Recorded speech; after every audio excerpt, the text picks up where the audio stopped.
नमस्ते दोस्तों। हमने प्रीवियस लेक्चर के अंदर रूबी लेजर को डिटेल के अंदर हमने पढ़ा था और आज ही हम इस लेक्चर में पढ़ेंगे नियोन गैस लेजर के बारे में। तो उसके कुछ की पॉइंट्स है वो हम देख लेते हैं। नंबर 1 पर है कि किसने इसका डिस्कवर किया। तो इसका जो डिस्कवरर थे वो कौन थे? अली जैवन नाम का एक जो साइंटिस्ट थे वो क्या थे, जिन्होंने नियोन जो है हीलियम नियोन गैस लेजर बनाया था। और ये किस टाइप का गैस लेजर है? ये गैस टाइप का लेजर, मतलब ये वो जो रूबी लेजर था वो क्या था? सॉलिड स्टेट डिवाइस था, मतलब सॉलिड स्टेट टाइप का लेजर था। और ये गैस लेजर है आपका। देखिए नंबर पर है कि इसमें कितने एनर्जी लेवल है, मतलब कितना एनर्जी लेवल का ये लेजर सिस्टम है। तो इसमें 4 एनर्जी लेवल्स हैं जो कि आपको डायग्राम में दिख रहे होंगे आपको। ये देखिए 1, ये 2, ये 3 एंड ये 4 एनर्जी लेवल्स के अंदर सिस्टम है इसके अंदर। और पॉपुलेशन इन्वर्जन किस प्रकार अचीव किया जाता है? तो यहाँ पर इलेक्ट्रिक डिस्चार्ज से इसको अचीव किया जाता है। और अगला नेक्स्ट है आपके इसमें लेजर एक्शन किस प्रकार का प्रोड्यूस होता है? इसके अंदर विजिबल कंटिन्यूस बीम मिलती है लेजर बीम, जो बल्कि रूबी लेजर में हमें पल्स बीम मिलती थी और यहाँ क्या मिलेगी? कंटिन्यूस हमें बीम मिलेगी। तो हम सबसे पहले इसके कंस्ट्रक्शन के बारे में देखते हैं। तो आपको यहाँ पर एक डायग्राम दिखाई दे रहा है, तो उस डायग्राम के हिसाब से उसके एक्सप्रेशन करते हैं। देखो नंबर 1 पे देखिए कि वहां जो उस डायग्राम में जो एक नली बनी हुई बीच में, ठीक है, और जहां पे हीलियम नियोन का जो मिक्सचर है वो भरा गया है। तो helium neon are mixture of 10:1, यानी कि 10:1 के अनुपात में नियोन के जो नियोन और हीलियम गैस को मिक्सचर करके उसके अंदर भरा जाता है इन रेशियो एट 1 टॉर्क, यानी कि उसमें जो जिस प्रेशर से उस नली के अंदर भरा गया है वो प्रेशर कितना है? 1 टॉर्क है, जिसे हम अगर मरकरी में ले अगर तो 1 mm ऑफ मरकरी होगा, Hg है ना। दूसरा क्या है कि gas are filled in thick Pyrex glass tube, यानी कि जो आप वो ट्यूब देख रहे हैं वो किस प्रकार की ग्लास ट्यूब है? वो है पायरेक्स ग्लास ट्यूब है आपकी, ठीक है। और उसकी क्या विशेषता है कि वो 40 सेंटीमीटर लंबी है, यानी उसकी जो लंबाई है वो कितनी है आपकी? वो 40 सेंटीमीटर उसकी लंबाई है। और उसकी जो चौड़ाई है वो कितनी है? 2 mm उसकी चौड़ाई, डायमीटर कितना उसका? 2 mm है ऐसा, ये उसका डायमेंशन हो गया। और जो नेक्स्ट एंड लास्ट पॉइंट क्या है आपको उसमें क्या दिखाई दे रहा है आपको कि one side is fully silvered mirror, ये एक साइड से उसको फुल्ली रिफ्लेक्टेड बनाया गया है, ठीक है। सिल्वर्ड मिरर जो है वो टोटली किया गया है जिसको लाइट वहां से पार ना हो, रिफ्लेक्ट हो जाए। And the second side is partially silvered, और सेकंड साइड क्या आपकी पार्शियली सिल्वर्ड की गई है, जहां पर क्या होती है लाइट रिफ्लेक्ट भी होती है और ट्रांसमिट भी होती है। तो ये जो 3-4 लाइन है जो डायग्राम से हमें मिल रही है, ये क्या होता है? हीलियम नियोन का कंस्ट्रक्शन होता है। अब आते हैं अपन उसकी वर्किंग के अंदर। तो हीलियम नियोन लेजर की वर्किंग को अंडरस्टैंड करने के लिए डायग्राम बना हुआ है और इस डायग्राम के ही एक्सप्लेनेशन में की पॉइंट्स कुछ यहाँ पर मेंशन किए गए हैं। तो नंबर 1 पॉइंट क्या है कि बाय इलेक्ट्रिक डिस्चार्ज, यानी कि इलेक्ट्रिक डिस्चार्ज मेथड से helium atom easily excited, helium atom क्या होते हैं? इजीली एक्साइटेड हो जाते हैं। And some helium atom excited neon atom by collision, यानी कि कुछ जो हीलियम एटम जो एक्साइटेड एटम है वो क्या करते हैं? नियोन एटम को क्या करते हैं? एक्साइट करते हैं। किससे करते हैं? नियोन किससे? कोलिजन के किससे करते हैं? कोलिजन द्वारा हीलियम एटम होते हैं जो नियोन एटम को करते हैं? एक्साइटेड करते हैं, ठीक है। और प्रॉब्लम है कि इस हीलियम नियोन लेजर में हीलियम का रोल क्या है? तो उसमें लिखा है कि role of helium atom is to achieve a population inversion in neon atom, यानी कि हीलियम एटम जो होता है वो क्या होता है कि इजीली एक्साइटेड हो जाता है और जब वो कोलाइड करता है नियोन एटम से तो क्या होता है? नियोन एटम भी क्या होता है?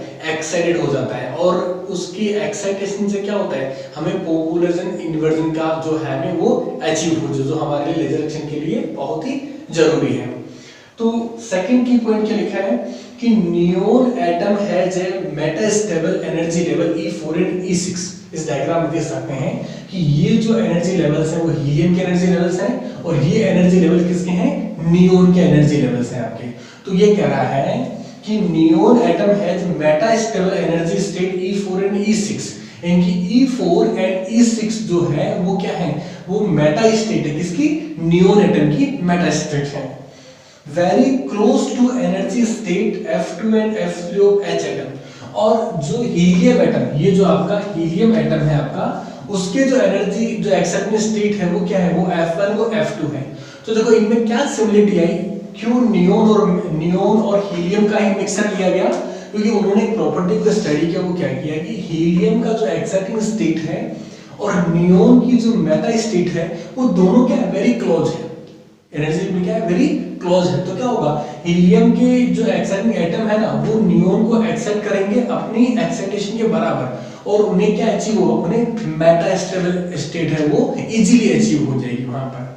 और अब यहाँ पर हम देखेंगे कि एक्साइटेशन बाय इलेक्ट्रॉन कोलिजन से एक्साइटेशन हुआ और ये हीलियम एटम यहाँ पर पहुंच गए और नियोन एटम जो है वो कहाँ पहुंच गए, आपके E4 और E6 जो कि इनकी मेटा स्टेट है। यह है कि atom population in meta state, इनकी atom population in meta state E6 and E4 किसके, नियोन के लिए E4 और E6 is much more than E3 and E5। और यानी कहने का मतलब है कि जब हीलियम एटम एक्साइट करेंगे नियोन एटम को तो नियोन एटम कहां पहुंच जाएंगे, मेटा स्टेट में आ जाएंगे E4 और E6 में। और नियोन की जो एक्साइटिंग स्टेट है वो क्या है, वो E3 और E5, E3 और E5 नियोन की क्या है, एक्साइटिंग स्टेट है। और ये कह रहा है कि सारे एटम कहां चले गए, सारे एटम चले गए E4 और E6, इनके सारे एटम चले गए मेटा स्टेट में।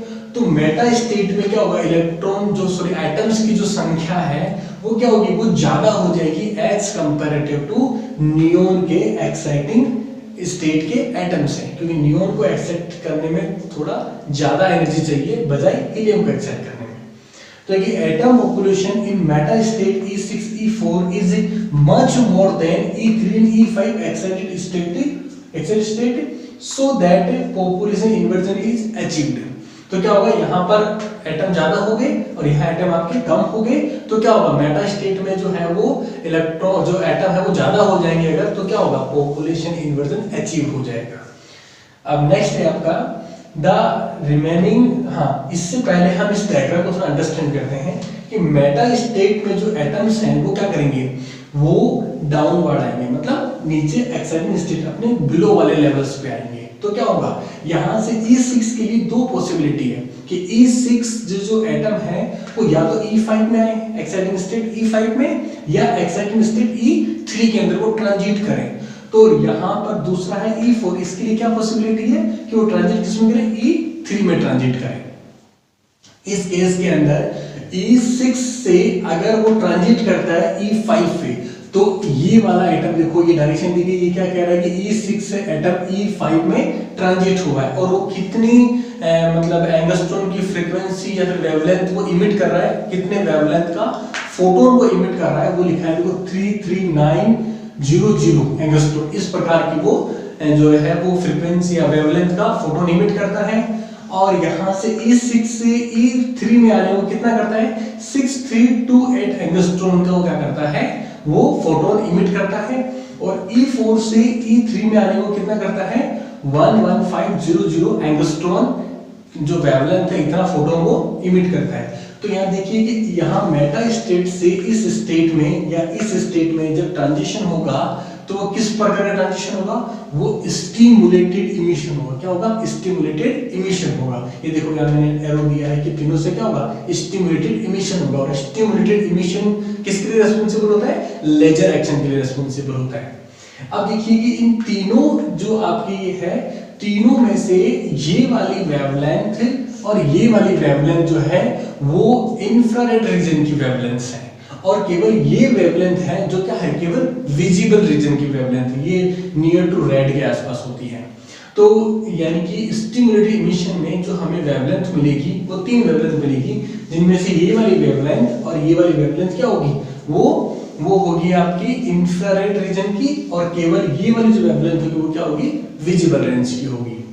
नेक्स्ट है कि यहाँ पर जो एटम आने के बाद में जो एटम आपके इस स्टेट में जब आएगा तो वो स्पॉन्टेनियस इमिशन करेगा, स्पॉन्टेनियस इमिशन करेगा, और वो भी कितनी वेवलेंथ का, नियर टू 6000 एंगस्ट्रॉन के आसपास की वेवलेंथ का वो जो है वो स्पॉन्टेनियस इमिशन करेगा एटम। और यहाँ पर जो लास्ट स्टेप जो रहा है एनर्जी में, वो स्टेप यहाँ लिखा है, the remaining excitation energy of atom is lost. यानी कि अगर यहाँ एनर्जी स्टेट में पहुंचने के बाद अगर उसके बाद कुछ अगर एनर्जी बच जाती है अगर, तो कह रहा है कि the remaining excitation energy of atom is lost, यानी कि वो खर्च हो जाएगी in de excitation process by collision, यानी कि डी एक्साइटेशन बाय कोलिजन। और वो कोलिजन किस प्रकार का होगा, उसके लिए क्या लिखा है, कोलिजन विथ ट्यूब, यानी कि जो हमने जो डायग्राम देखा था हमने, वहां पर जो ट्यूब है उससे जो टकरा करके कुछ एटम्स अपनी एनर्जी को वहां पे लूज कर देंगे। वाल and atoms reach ground state, और उस वाल से टकरा करके अपनी एनर्जी को लूज करके वो कहां जाएंगे, ग्राउंड स्टेट में आ जाएंगे, नियॉन वाले में, ठीक है। एंड लास्ट पॉइंट क्या लिखा गया है कि the stimulated emission is a resonant process. अब देखो यहाँ पर एक डायग्राम दिख रहा है, फिर आपको इस डायग्राम में लिखो कि जो वो एक कैविटी बनी है, तो जो स्टिमुलेटेड इमिशन हुए हुए जो फोटॉन्स है वो क्या है कि रेजोनेंट कैविटी के अंदर है, मतलब वो बंद है कैविटी में, ठीक है।